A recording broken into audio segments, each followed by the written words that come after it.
I brought an assortment package. Little guys, big guys. The little guys. Some people like a lot. Some people like this guy's a big guy. Look at that guy. Yeah.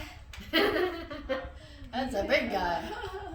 That'll make it cool though, fast, because of the big top. Yeah.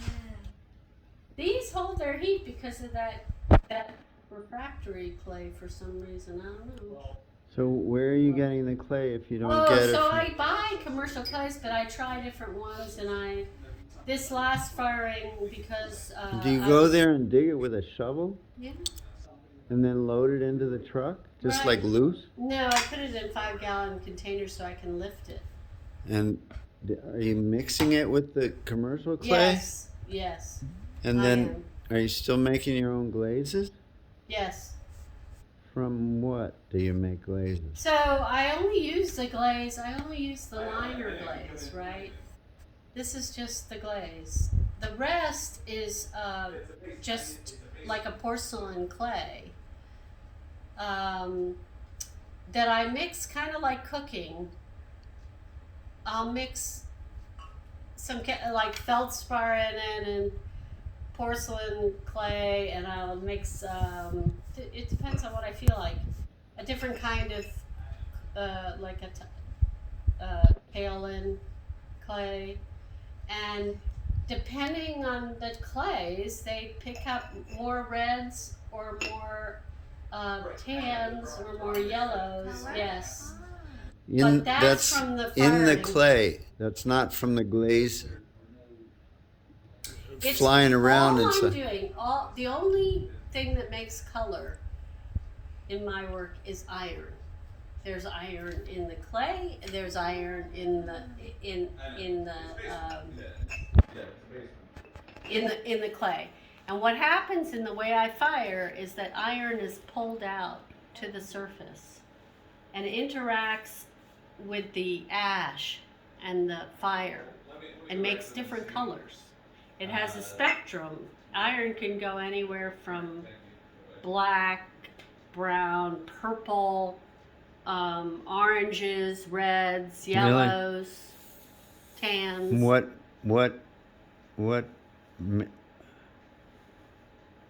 What determines it? What color it is?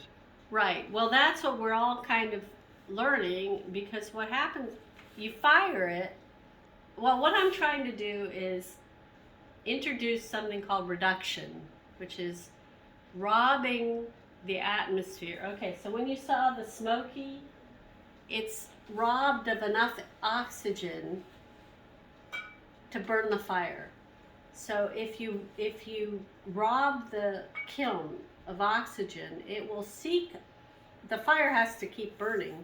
It'll, at a high enough temperature, it will seek oxygen from the clay. Mm-hmm. And it will pull that oxygen out. Mm-hmm. So it's going after the iron oxide that's bound with oxygen. Iron oxide, oxygen. It's bound together, and the fire is taking one of those oxygen away, changes the color of iron. So depending on when you do this reduction affects how much color you get.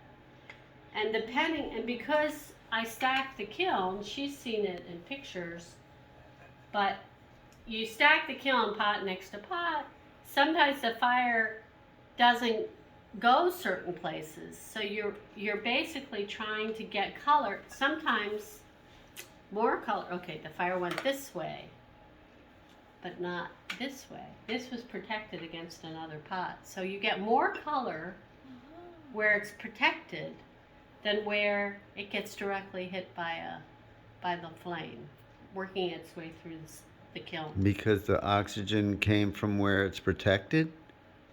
I'm not sure what's happening, but Because it sucked out the oxygen and sent it around the other way? I'm not sure, but whatever it is, the way you stack it can influence the color. The way you produce And do reduction. you somehow map all this stuff so that you can see the results? You map it, as a potter, you map it through experientially. You basically work your way. I have lots of pictures Of how you stacked it? of how I stacked it. I have lots of pictures of how I unload it so I can see Hmm. a pot next to a pot.